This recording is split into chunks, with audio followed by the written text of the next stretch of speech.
Hello. Hello, good afternoon.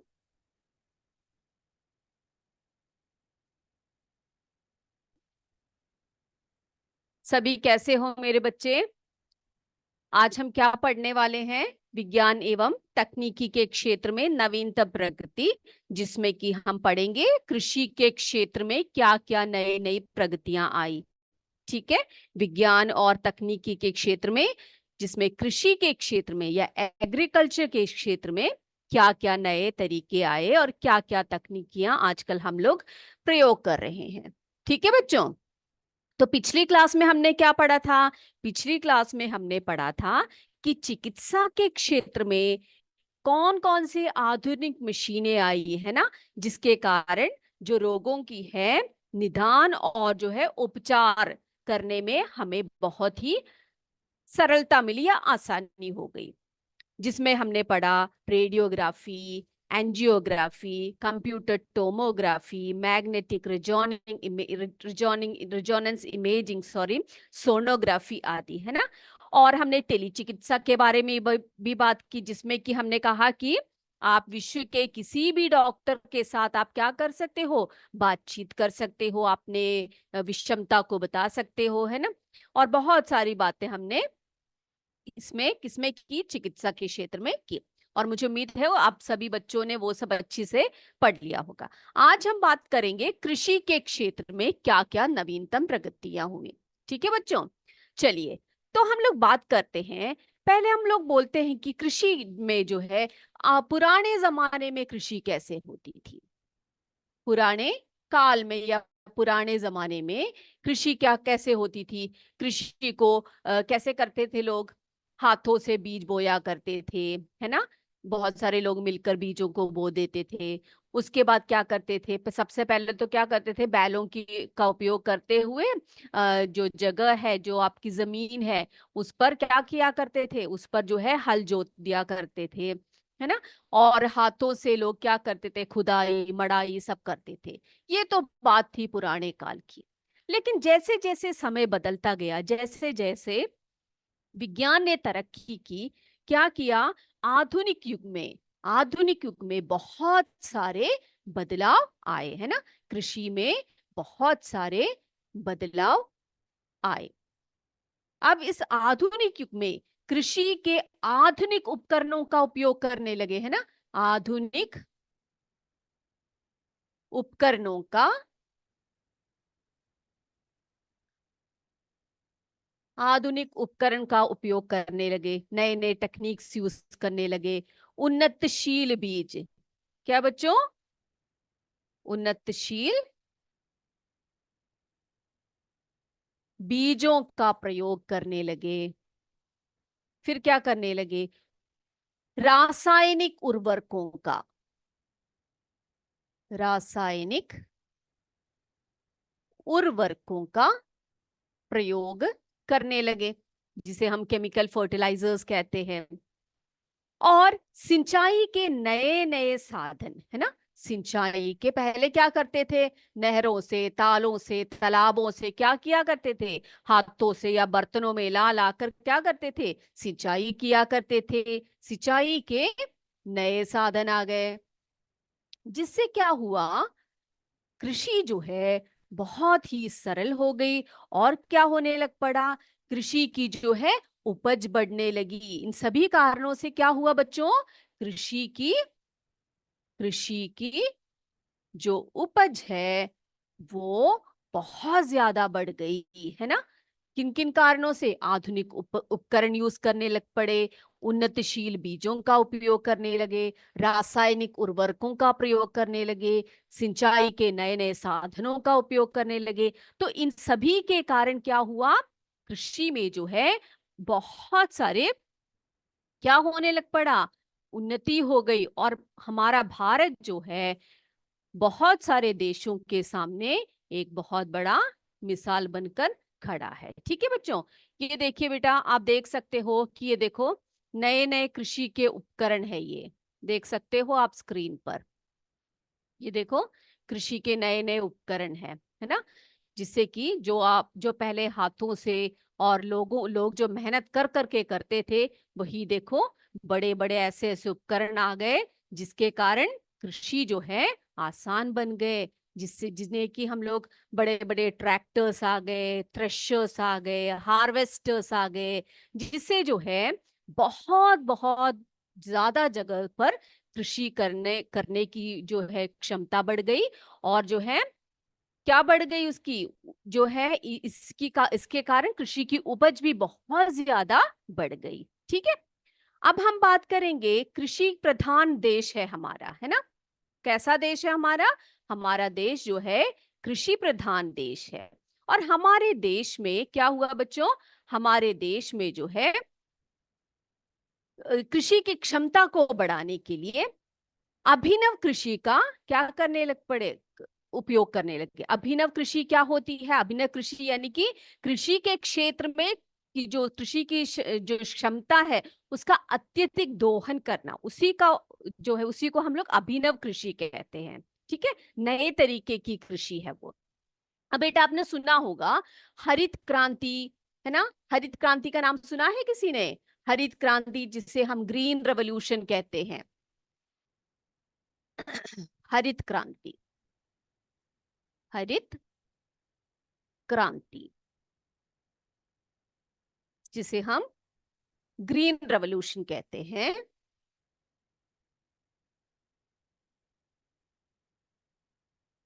हरित क्रांति, green revolution, भूरी क्रांति,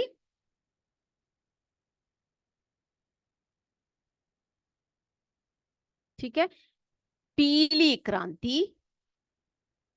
ये सभी नाम जो है ना बच्चे, ये सभी नाम किससे जुड़े हुए हैं? कृषि से जुड़े हुए हैं।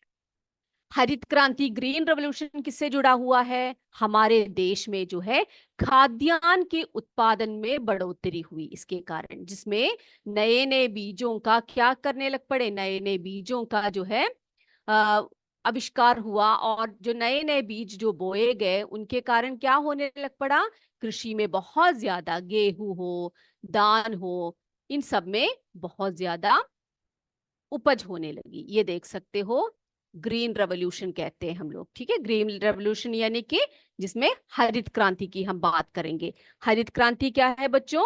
भारत में जो है जो फसलें हैं जैसे कि गेहूं हुआ, धान हुआ, इन सब की बहुत ज्यादा उपज होने लग गई। उसके बाद हमने बात की पीली क्रांति की। अब पीली क्रांति क्या है, यानी कि येलो रेवोल्यूशन जिसको हम कहते हैं। इसमें क्या हुआ बेटा, तिलहन, तिलहन यानी तेल के बीजों का, जैसे कि मूंगफली हुआ, सरसों हुआ, नारियल हुए, तिल हुए, ये सब क्या है, इन सब में से हम लोग क्या निकाल सकते हैं? इन सब में से हम लोग हाँ तेल निकाल सकते हैं, है ना। तो इन तेल के बीजों का क्या होने लग पड़ा, उत्पादन ज्यादा होने लग पड़ा। और ये किस कारण संभव हुआ? पीली क्रांति के कारण, जिसे हम येलो रेवोल्यूशन कहते हैं। Yellow revolution. अब आपसे अगर पूछे कि येलो रेवोल्यूशन या पीली क्रांति किससे संबंधित है, तो आप अब बताइएगा कि ये तिलहन के उत्पादन से संबंधित है। कृषि में तिलहन के उत्पादन या तेल के बीजों के उत्पादन से संबंधित है, जिसमें कि तेल के बीजों का ज्यादा से ज्यादा उत्पादन होता है। Okay, yes. उसके बाद हमने बात की किसके बारे में बात की, हमने हमने भूरी क्रांति के बारे में बात की, है ना। किसके बारे में बात की हमने? भूरी क्रांति के बारे। अब भूरी क्रांति क्या है बच्चों? भूरी क्रांति क्या होती है?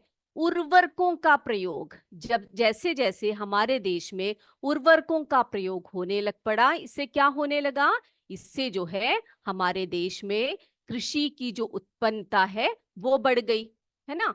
लेकिन बात यह है कि कई बार जो है जो उर्वरक है, रासायनिक उर्वरक है, वो हमारी भूमि को क्षति पहुंचाते हैं, है ना। आपने पढ़ा होगा कि हमारे भूमि को क्या करते हैं, ये क्षति पहुंचा देते हैं।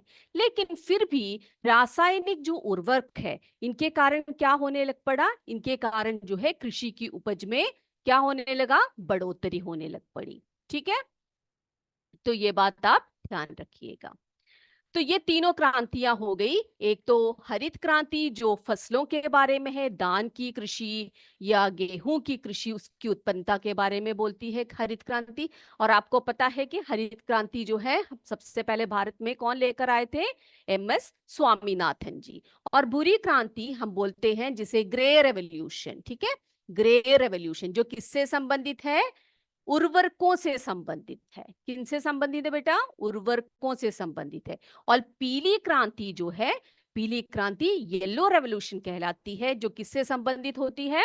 ये तिलहन के बीजों की, तिलहन के बीजों की, जैसे मूंगफली, तिल, सरसों, नारियल, जिनसे तेल निकाले जाते हैं, उनसे संबंधित है। ओके। अब हम बात करेंगे अभिनव कृषि के बारे में। अभिनव कृषि के अंतर्गत क्या क्या आता है?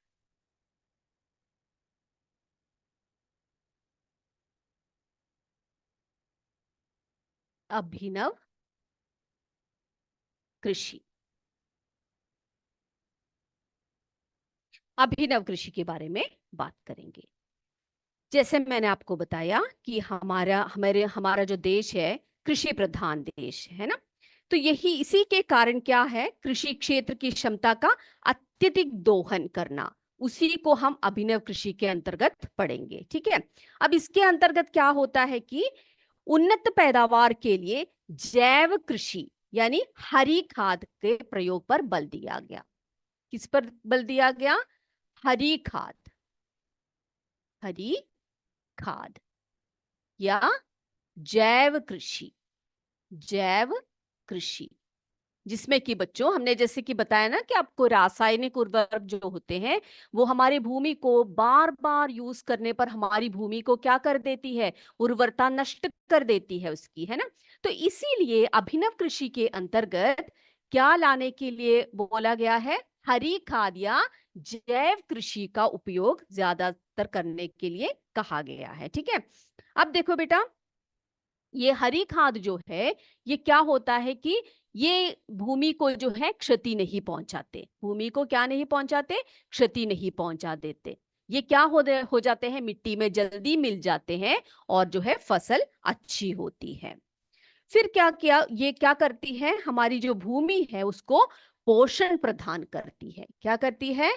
पोषण प्रदान करती है, पोषण प्रदान करती है। ठीक है। और भूमि को, भूमि को क्षति नहीं पहुंचाती, क्षति नहीं पहुंचाती। जैसे कि रासायनिक उर्वरक करते हैं उस प्रकार नहीं है ये क्या करती है? ये भूमि को कोई भी क्षति नहीं पहुंचाती, लेकिन जो भी पौधों को पोषक तत्व चाहिए वो सब प्रदान करती है। ठीक है बच्चों। यस। तो ये उन्नत पैदावार के लिए क्या किया गया? हरी खाद पर के बल के जो उपयोग पर बल दिया गया। अब जो है अब हम बात करेंगे कीट नियंत्रक विधि। इसके अंतर्गत यानी कि अभिनव कृषि के अंतर्गत कीट नियंत्रक, कीट नियंत्रक नियंत्रण विधि, ठीक है, एवं किसका प्रयोग? नाइट्रीकरण निरोधक का प्रयोग, नाइट्रीकरण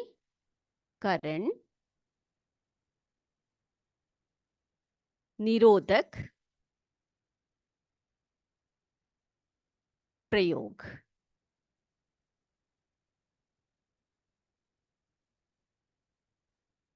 और किसके प्रयोग को ज्यादा बढ़ावा देने के लिए बोला गया? सौर ऊर्जा के प्रयोग को, सौर ऊर्जा के प्रयोग को। आपको पता है कि नए नए चीजें यानी कि नई नई तकनीक की जो कृषि में जो यंत्र यूज किए जाते हैं ना बेटा, उन सब में किसकी जरूरत होती है?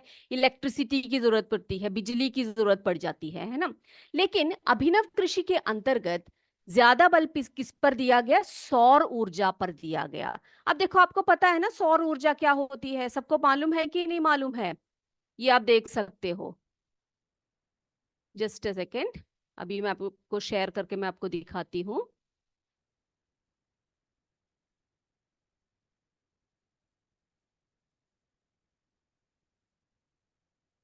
ये देखो बच्चों, ये देखो सौर ऊर्जा का प्रयोग होने लगा। सौर ऊर्जा का यानी कि आपको पता है जो सौर ऊर्जा है वो हमें सुलभ रूप में प्राप्त होती है ना, सन से जो एनर्जी आती है हमारी, है ना, वो हमें किसी भी कोई पैसे देने की जरूरत नहीं पड़ती, हमें हमें फ्री में मिल जाती है। तो इसमें क्या होता है, जब सन की एनर्जी भूमि पर आती है ना, तो सोलार पैनल लगाए जाते हैं। आपने देखे हैं कभी सोलार पैनल को, देखा है किसी बच्चों ने? ये कृषि स्थलों पर आप लगा सकते हैं, या बड़े बड़े जो फार्मर्स होते हैं, है ना, वो लोग क्या करते, किसान होते हैं, वो क्या करते हैं अपने कृषि स्थलों पर इस प्रकार के बड़े बड़े पैनल्स लगाते हैं, जिन्हें हम सोलर पैनल कहते हैं। और इस सोलर पैनल की सहायता से क्या करती है, ये सूर्य से आने वाले किरणों को ये क्या करती है, यस, अवशोषित करती है।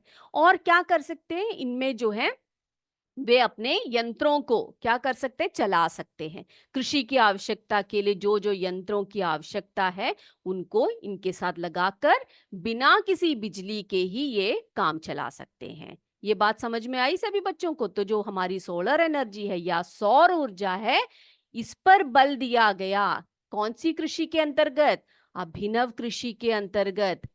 यह भूलिएगा नहीं। तो अभिनव कृषि के अंतर्गत हरी खाद या जैव कृषि को बढ़ावा मिला।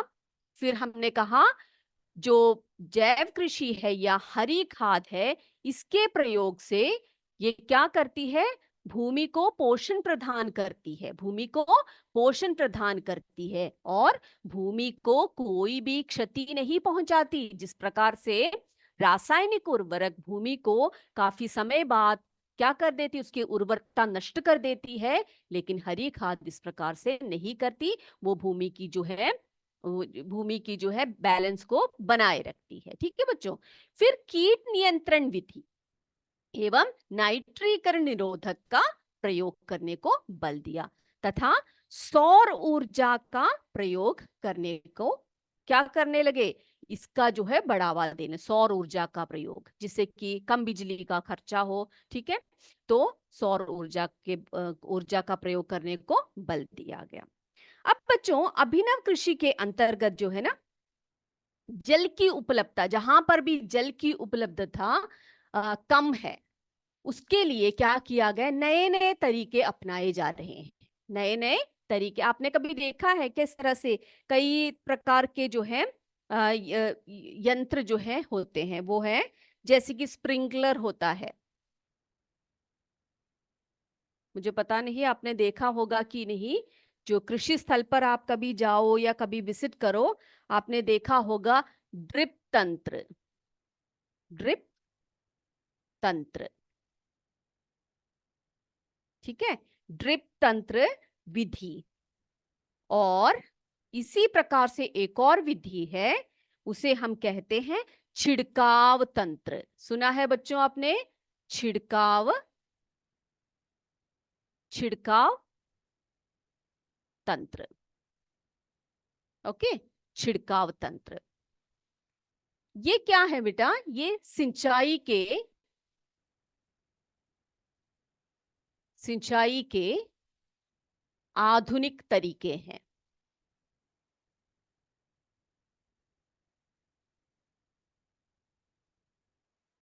सिंचाई के आधुनिक तरीके हैं। ये क्या है? ड्रिप तंत्र विधि तथा छिड़काव तंत्र। अब आपको मैं चित्र के माध्यम से इसको मैं समझाने का प्रयास करूंगी।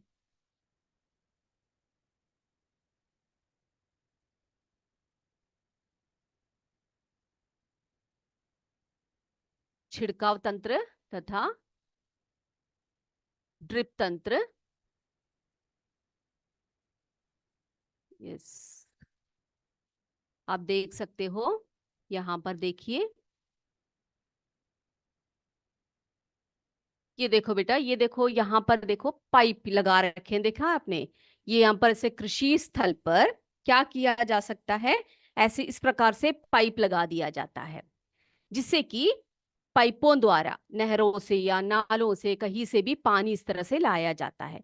और यहाँ पर जो होते हैं ना, इन पाइपों में छोटे छोटे छिद्र होते हैं, छिद्र यानी कि छोटे छोटे होल्स होते हैं। और इन्हीं होल्स की सहायता से क्या होता है कि बूंद बूंद करके जो पानी है, इन सभी जो पौधे हैं ना, ये लगा रखे हैं जो, इन सभी पौधों के जड़ों तक पहुंच जाते हैं। तो इससे क्या होता है, पानी की बचत होती है, बहुत ज्यादा पानी लाकर इनमें डालने की जरूरत नहीं पड़ती। ठीक है, तो ये ऐसे पाइप लगाए जाते हैं जिसमें कि छोटे छोटे छिद्र लगे होते हैं, और इन छिद्रों में से बूंद बूंद करके पानी जो है पौधों की जड़ों तक जाती है। तो सभी पौधों को पानी भी मिल जाता है, और क्या होता है, पानी की बचत भी हो जाती है, बहुत ज्यादा पानी वेस्ट नहीं होता है। ओके, तो इसी प्रकार से ये हमने बात की ड्रिप तंत्र की। ड्रिप यानी कि बूंद बूंद करके क्या करना, पौधों तक, उनके जड़ों तक पानी को पहुंचाना। राइट। तो इसी प्रकार से हम बात करेंगे किसकी, छिड़काव तंत्र की। छिड़काव तंत्र मैं आपको दिखाती हूँ। ये देखिए बेटा, ये देखो आप, ये है छिड़काव तंत्र। देख रहे हो आप लोग, फुवारे की तरह से पानी ऐसे पूरी ऐसे छींटे मार मार के हर तरफ को हो रही हैं, है ना, ऐसे घूमते रहते हैं पाइप्स ये। और क्या होता है कि हर तरफ जो है पानी जो है फुवारे की तरह स्प्रिंकल होकर सभी पौधों तक ये पानी पहुंचता है। ये नदियां, नहरें या तालाबों द्वारा जो है बड़े पाइपों से पहुंचाया जाता है। और जो है कृषि स्थल पर इस प्रकार के पाइप लगाए जाते हैं जिनमें जो है फवारे की तरह इस तरह से स्प्रिंकल होकर पानी जो है हर तरफ जो है पहुंच जाती है। इसी को हम छिड़काव तंत्र कहते हैं। छिड़कना हम बोलते हैं ना, छिड़कना, इस तरह से छिड़क छिड़क कर जो है हर तरफ जो है हर पौधों तक ये पानी पहुंच जाता है। और इसका भी सबसे बड़ा प्रयोग क्या है बच्चों, इसका भी सबसे बड़ी एडवांटेज क्या है कि जो है छिड़काव तंत्र हो या ड्रिप तंत्र विधि हो, इन दोनों में ही पानी जो है कम मात्रा में उपयोग की जाती है, बहुत कम मात्रा में इसकी पानी का उपयोग होता है। ओके, और बहुत ज्यादा जो जितनी भी जगह है, सभी जगहों पर क्या किया जा सकता है, सभी खेत जगहों पर पानी आसानी से पहुंच जाता है। तो ये भी जो है अभिनव कृषि के अंतर्गत आता है, यानी कि नए नए सिंचाई के तंत्र।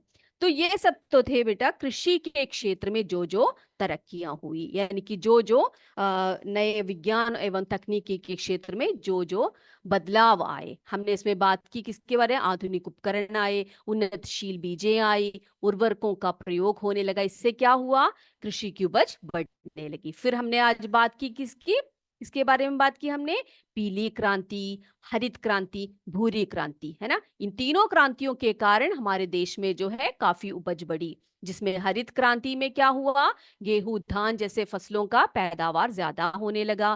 पीली क्रांति में तिलहन जो खेते हैं ना, तिलहन की जो पैदावार है, यानी कि जो तेल निकालने वाले जो बीजे हैं, उनकी पैदावार ज्यादा होने लगी। भूरी क्रांति, उर्वरकों के प्रयोग होने से क्या होने लगा, कृषि में ज्यादा बढ़ोतरी हुई। और हमने अभिनव कृषि के भी बारे में बात की। अभिनव कृषि में किस किस पर बल दिया गया है, अभिनव कृषि में जो है उन्नत पैदावार के लिए जैव कृषि का प्रयोग ज्यादा करने के लिए कहा गया है, जिसमें कि हरी खाद का प्रयोग ज्यादा करने को बोला गया है, जो हमारे भूमि को पोषण प्रदान करती है और रासायनिक उर्वरकों के भांति क्या नहीं करती, भूमि को कोई भी क्षति नहीं पहुंचाती। फिर हमने अभिनव कृषि के अंतर्गत कहा कि जैव पीठक कीट नियंत्रण विधि का प्रयोग करते हैं। और हमने कहा ड्रिप तंत्र विधि तथा छिड़काव तंत्र का प्रयोग करने से क्या क्या होता है, जहां जल की उपलब्धता का अभाव है, वहां पर इन विधियों के द्वारा हम कम पानी में ही क्या कर सकते, कम पानी से ही हम लोग क्या कर सकते हैं, हम लोग ज्यादा से ज्यादा कृषि कर सकते हैं और ज्यादा से ज्यादा कृषि स्थल पर पानी पहुंचा सकते हैं। ओके, अब हम बात करेंगे, अगला जो टॉपिक है हमारा, परिवहन के क्षेत्र में। परिवहन के क्षेत्र में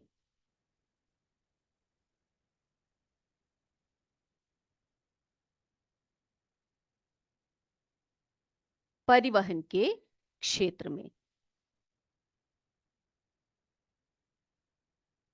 ये परिवहन क्या होता है बेटा, परिवहन यानी कि हम लोग क्या करते हैं, ट्रांसपोर्टेशन बोलते हैं जिसको हम लोग, है ना। पहले क्या कैसे चलते थे, कैसे जाया करते थे, दूर दूर जाना हो, आप अपने दादा दादी सबसे आपके घर में अगर दादा दादी सब हैं तो आप जरा उनसे पूछ कर देखिएगा कि दादाजी या दादी जी आप पहले कैसे जाया करते थे दूर दूर जगहों पर।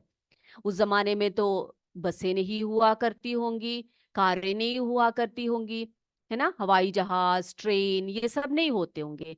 उस जमाने में क्या करते होंगे, या तो लोग पैदल जाते होंगे या फिर बैलगाड़ी या घोड़े गाड़ी इन सब का उपयोग करते होंगे। लेकिन धीरे धीरे जैसे जैसे मनुष्य ने प्रगति की, विज्ञान ने प्रगति की, क्या किया, परिवहन के क्षेत्र में भी व्यापक प्रगति आई, ठीक है। जिससे कि क्या हुआ, सुदूर क्षेत्रों में, सुदूर क्षेत्रों में बसे हुए लोग, है ना, सुदूर क्षेत्रों में बसे ग्रामीण क्षेत्रों को जोड़ने में सुविधा हुई। तो ऐसे जो है ग्रामीण क्षेत्र, बहुत सारे जो दूर दूर के क्षेत्र है उनको जोड़ने में सहायता हुई, मिली, है ना।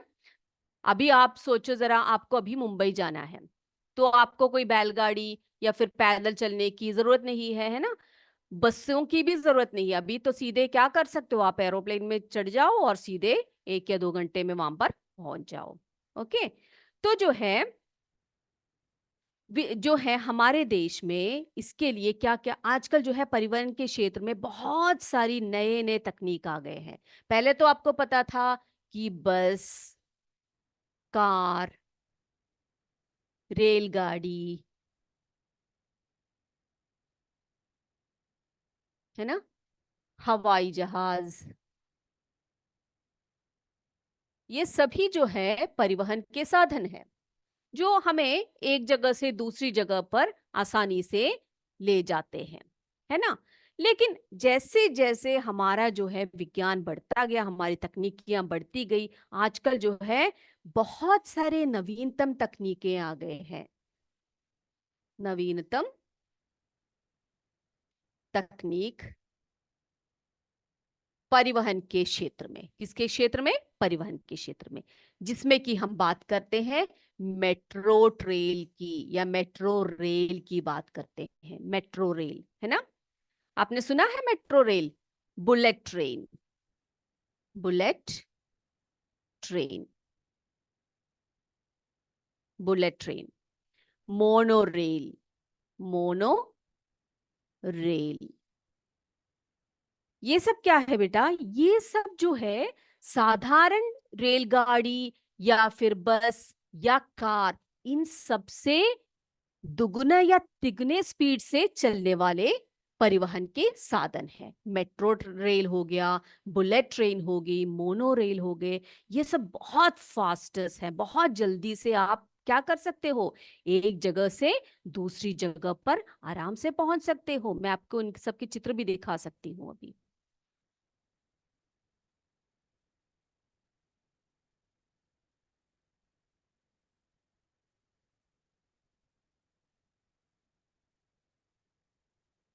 ये देखो,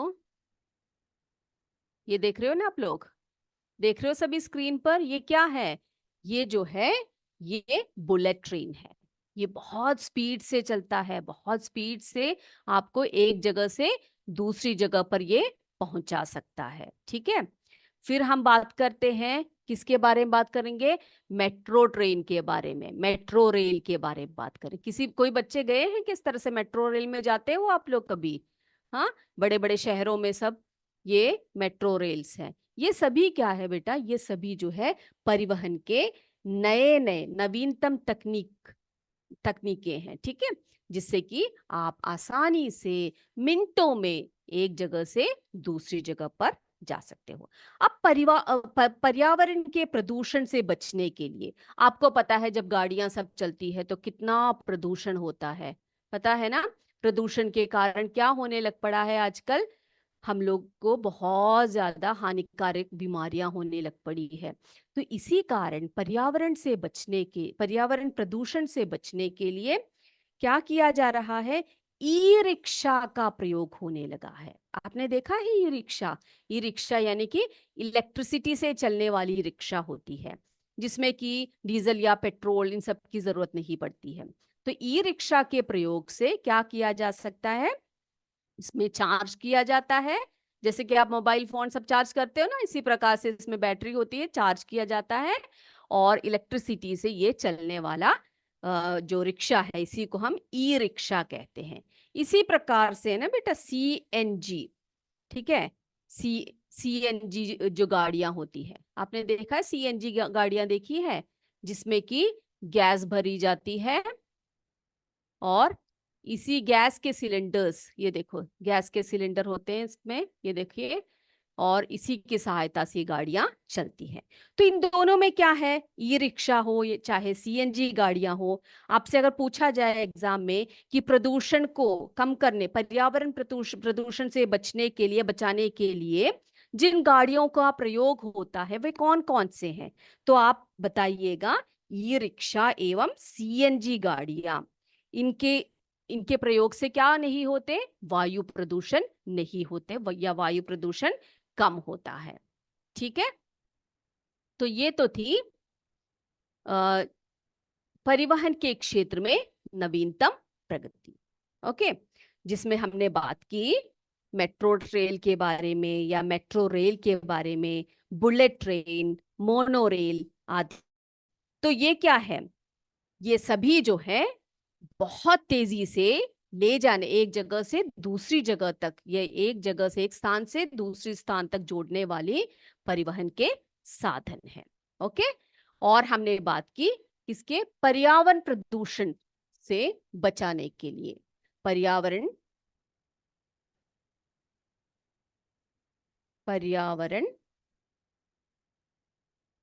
प्रदूषण को दूर करने के लिए, या हमें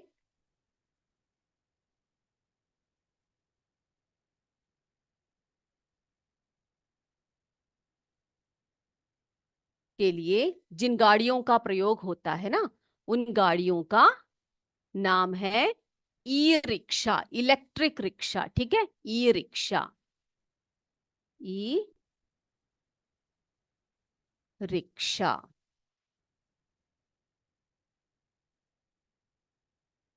ई रिक्शा या सी एन जी गाड़ियां। इन सभी के प्रयोग से क्या होने लग पड़ा, जो है पर्यावरण के प्रदूषण को बहुत हद तक हम लोग क्या कर सकते हैं, इसे कम किया जा सकता है। रेलों की स्पीड को बढ़ाकर रेल यातायात को नवीन रूप देने का प्रयास किया जा रहा है। अभी जो रेल है ना, रेलगाड़ी जो जिसमें हम लोग जाते हैं, तो हम लोग कंपेयर जब करें मेट्रो ट्रेन से या मेट्रो रेल या बुलेट ट्रेन में, तो फिर वो उनकी स्पीड जो है कम होती है ना रेलगाड़ी की। तो अभी क्या किया जा रहा है कि रेलों की स्पीड को भी बढ़ाया जा रहा है, उसकी स्पीड को बढ़ाने के नए नए तरीके अपनाए जा रहे हैं। ओके बच्चों, तो ये तो थी परिवहन के क्षेत्र में। परिवहन के क्षेत्र में आज हमने बात की कृषि के क्षेत्र में और परिवहन के क्षेत्र में। इन दोनों क्षेत्रों में हमने बहुत सारी बातें आज की। कृषि के क्षेत्र में हमने कहा आधुनिक उपकरणों के बारे में, उन्नत बीजों के बारे में, और पर्याप्त सिंचाई के साधनों के प्रयास से कृषि की उपज को बढ़ावा देने में पर्याप्त सफलता प्राप्त हुई है, जिसमें हमने बात की हरित क्रांति की, भूरी क्रांति की और पीली क्रांति के बारे में बात की। उसके बाद हमने अभिनव कृषि के बारे में भी बात की। परिवहन के क्षेत्र में हमने कहा परिवहन के क्षेत्र में व्यापक प्रगति आई है, जिसमें क्या होने लग पड़ा है, जो यात्राएं जो बहुत दिनों तक हम लोग करते थे वो अभी चंद घंटों या चंद मिनटों में पूरी होने लग पड़ी है ना। और हमें पता है कि रेल हो, सड़क हो, जल हो, वायु परिवहन हो, इनके क्षेत्र में बहुत विकास तेजी से हुआ है। और अभी हमने जो नए नए नवीनतम तकनीकियां आई है उसके अंतर्गत हमने देखा कि मेट्रो रेल का प्रयोग, बुलेट ट्रेन का प्रयोग, मोनो रेल के प्रयोग से बहुत ही आसानी या सुगमता से परिवहन के क्षेत्र में क्या हुआ है, उन्नति आई है। फिर हमने कहा पर्यावरण प्रदूषण से बचने के लिए ई रिक्शा एवं सीएनजी गाड़ियों का भी उपयोग होने लग पड़ा है। तो आज हमने बहुत सारी बातें की, 2 टॉपिक्स हमने पढ़े बच्चों। इन टॉपिक्स में आपको जो समझ में नहीं आया आप मुझसे अभी पूछ सकते हैं। अगर ये कॉन्सेप्ट्स दोनों आपको क्लियर है, ये दोनों टॉपिक आपको क्लियर है, तो आप झट से मुझे क्या कर सकते हैं, कमेंट बॉक्स में लिख सकते हैं कि क्लियर है। जिन बच्चों को जहां पर क्लियर नहीं हुआ है, या अब तक के कोई भी टॉपिक में कुछ भी अगर क्लियर नहीं है बेटा, तो आप मुझे क्या कर सकते हो, आप मुझे मैसेज कर सकते हो। ठीक है, अगर क्लियर है तो सभी चैट बॉक्स पे लिख दीजिए क्लियर है, तभी हम आगे बढ़ेंगे, अगले टॉपिक की तरफ हम लोग बढ़ेंगे। Thank you. यही तो चाहिए, आपको समझ में आनी चाहिए, आपको समझ में आने तक हम क्लियर करते रहेंगे आपकी जितनी भी डाउट्स हैं वो। ठीक है। अच्छा बच्चे, मुझे ये बताइए आपके स्कूल में कौन कौन से चैप्टर्स अभी चल रहे हैं, कौन सा चैप्टर चल रहा है साइंस का? सभी स्कूल जरा बता सकते हैं आप लोग? अभी स्कूल में हाल में कौन सा चैप्टर चल रहा है आपका? चैप्टर्स के नंबर जरा बताइएगा।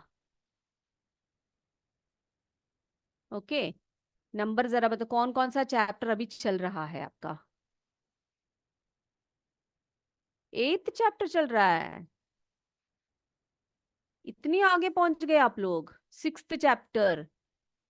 Okay, 7th lesson.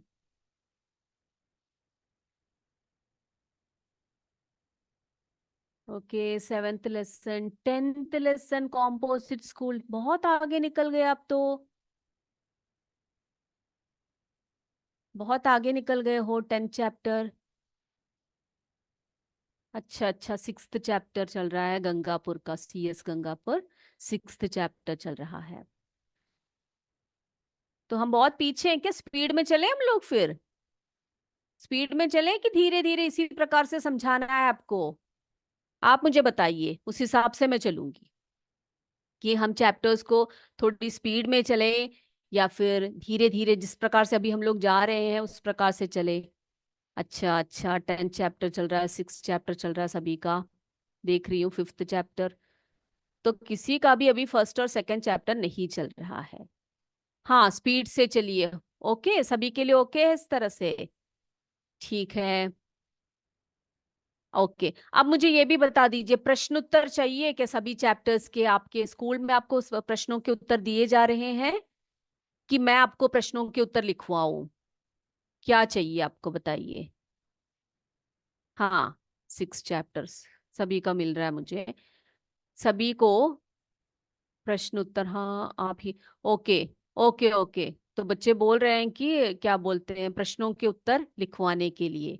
ठीक है, कोई बात नहीं, मैं लिखवाऊंगी आपको। अच्छा, चाहिए। Okay okay, thank you. हाँ, जित जो भी आपको बच्चों को कोई भी परेशानी हो या किसी भी टॉपिक में कोई डाउट हो, तो आप प्लीज आप वहां पर क्या कर सकते हैं, कमेंट लिख सकते हैं। ठीक है, तो आज क्या करें हम लोग, अभी वाइंड अप कर ले हम लोग क्लास को। अब हम क्या करेंगे, अगले क्लास में इसका एक छोटा सा एग्जाम होगा जिसमें 10 प्रश्न होंगे आपके लिए।